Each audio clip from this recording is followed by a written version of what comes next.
We are here at the Makery on Lee in Kingsland, Georgia. We're going to go in and meet Angie, who's the owner here. Let's go walk around and take a look.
Here with Angie at the Makery at Lee. I'm gonna come over and say hey real quick, but we're gonna let Angie do all the talking.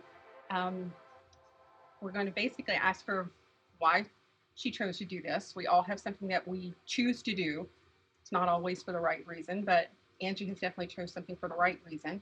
But we're going to let her talk about the Makery, why she's decided to do this, how long she's been here, and a few other things. Angie, I'll let you. Okay. How long have you been here? We officially opened our doors on January 15th of this year. So we've been in business for what we're in month 8 months. Okay. I got the keys in October. I have been crafting since 2013. Started with a scroll saw. I'm one of those crafters that I have to touch everything. I want to learn how to knit. Oh, I want to crochet. Oh, I want to sew. And I wanted to make a wooden submarine because my husband was in the Navy. Went to him, said, can I have a scroll saw? Why?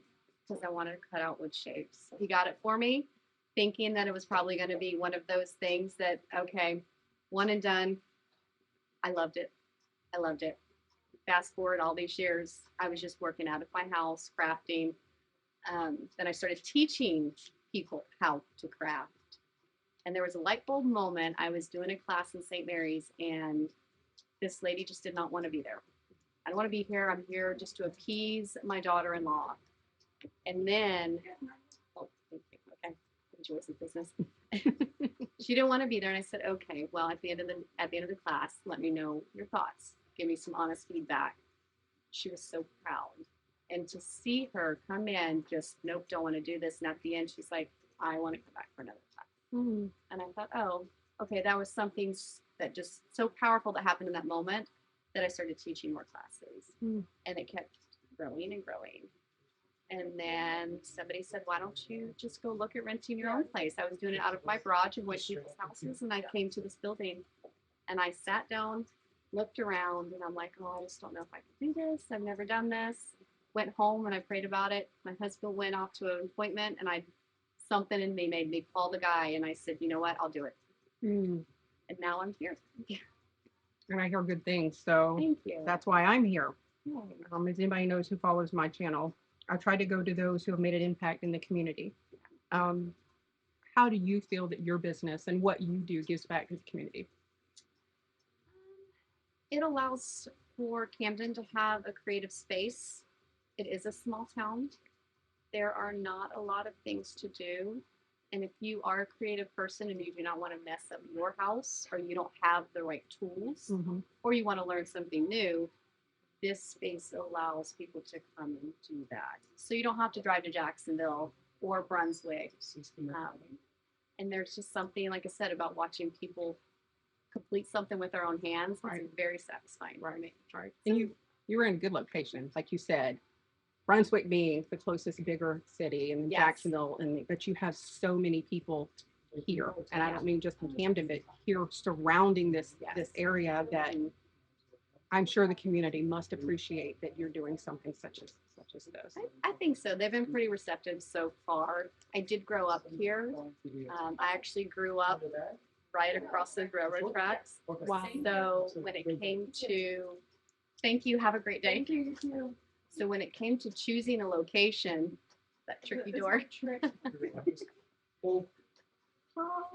I have an old door. Once you know the code to get in, you're in.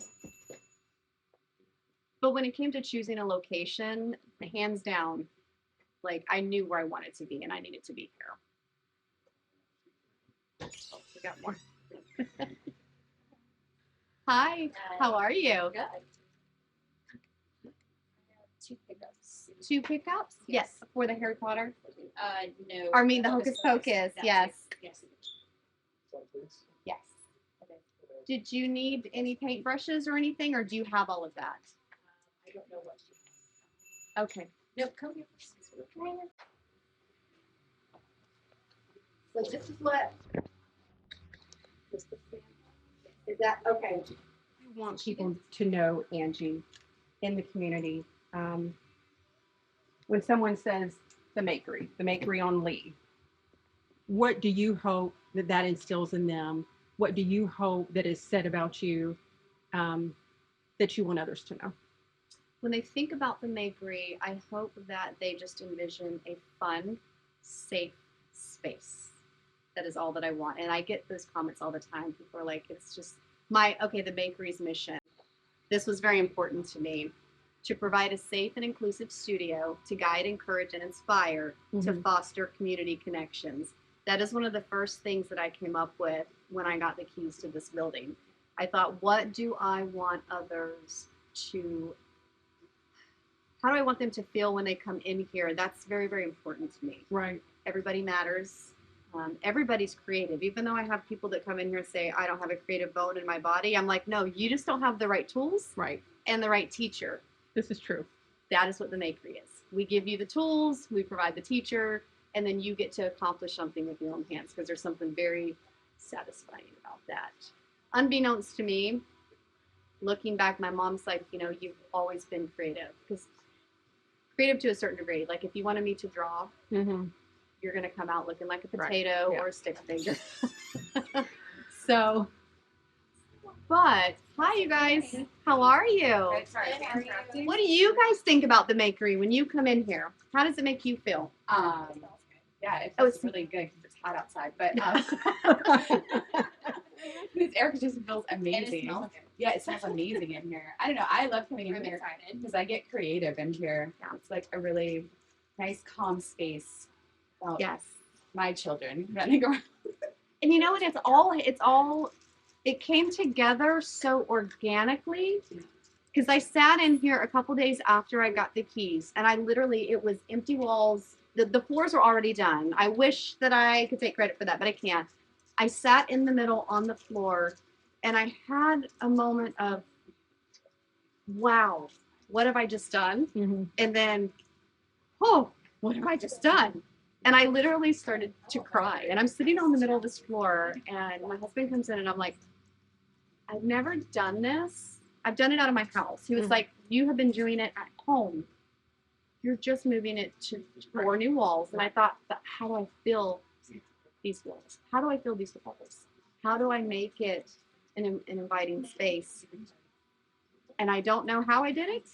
They're really, honestly, if I feel it, I'm very much Very organic. what others I think see, I have always felt. So if I Okay. feel it, I'm like, okay, this is it. This is Yeah. where I want to go. I'm feeling it. And now my walls are almost full. Yeah. Yes. Beautiful. I mean, it really is. Thank you. Like I said, organic. It is not something that feels forced in any way. And I think it does allow people to come in and whatever they feel, because creativity is obviously in the mind of the beholder. Everyone's is going to be different. Yes. And that's a good thing. Yeah. But you've allowed them, from me walking through, and I'm sure other people will see it the same way. You can be you. Yeah. Like you said, safe place, whether it's being yourself or being creative and not Yeah. feeling judged. You can tell that it's just here it is. Yeah. I'm here for you when you need me. Yes. Just let's flow through this together. And there is no wrong way. And anybody that has ever been involved in art or creativity, me in photography. It's subjective. It's, Yeah. It's however you perceive it, and I think once people realize that, like, oh, well, should I be doing it this way? What It really color is not should it right be? way. Yeah. I'm like, what way? What do you want to do? Mm-hmm. One of the most oh gosh, I had a class. I got to talk about this. It was like a youth group of some sort, like a teenage group. Mm-hmm. There were probably 20 of them in here. Everybody put their phones up, which was great. That's wonderful. Yes, everybody put their phones up, and I thought, okay, some of them, like, I felt they were forced. It was a youth activity. Okay, we're Mhm. gonna have to go do this. Mm-hmm. But once they all started painting, the silence, the phones were down, Mm-hmm. the silence in the room, and it was almost cathartic. I'm like, look, you guys are just getting there so focused, and at the end, they were just smiling, boys, girls, everybody. I love that. Sure. I love bringing everybody together and then letting them do something with their own hands. Sure. But what I was saying before we had to pause for a moment, I have been repurposing, reusing, recycling things, Mm-hmm. apparently since I was very small. So my mom would tell me, she was like, you would go pull stuff, like the neighbors would throw a piece of furniture out, you would go pull it in, you would redo it, and you would put it in your room. And I'm like, I do remember that now. And it's just something I think that is always, the creativity has always been there, Right. but I didn't tap into it until I got this. Well, the environment that you give everyone here, you had to allow yourself Yes. to be able to give it back to everybody else. Yes. So, and I think we all can learn from that. I think we all understand that if we were honest with ourselves, is we are our own worst critic. We are our own worst judge. And if you could just set that aside, you're not just blessing yourself or being good to yourself. You're allowing others to feel the exact same way. So I feel like whatever you put into the universe will be given back to you. Mhm. So it is my mission to always be kind, do good, see good, find the good, forgive, allow grace. That's what all of this is about for me. well, Angie, thank you. I will make sure that everyone understands what your mission is. I will definitely take a picture of that before I leave. I know I got it when I came in, but I'll come back over and sit with you. As everyone knows, these things are never about me. I whether it's on Instagram or Facebook or Pinterest or Twitter. I don't ever want to make this about me, and I hope that people understand that the reason I don't show my face is because I want it to be about the community. And like you all know, it is support local wherever you are. It is not support local, oh, okay, this is where I live in this area code and this is, it's all about this. If you go on a trip, even if it's for business, if something tells you to go into that little small shop and purchase something, go into that little small shop and purchase something. Because we are all part of one community, and that is Earth. So I don't care who or what you believe in. I think that everyone knows why I do what I do, and that is to give back. And when I find that special business and special person that you hear this little buzz about, you're like, okay, I want people to know about that. And Angie was one of those people. The Makery was one of those people. And definitely follow her on Facebook, follow her on Instagram. And if you know someone, even if it's not you, that is close enough to this community that can come in and support Angie, that is your mission, to support local wherever you are. Thank you, Angie. I appreciate that. It was so nice to meet you. And as you all know, we'll see you next time on Tiff Travels What's Next. Bye, guys.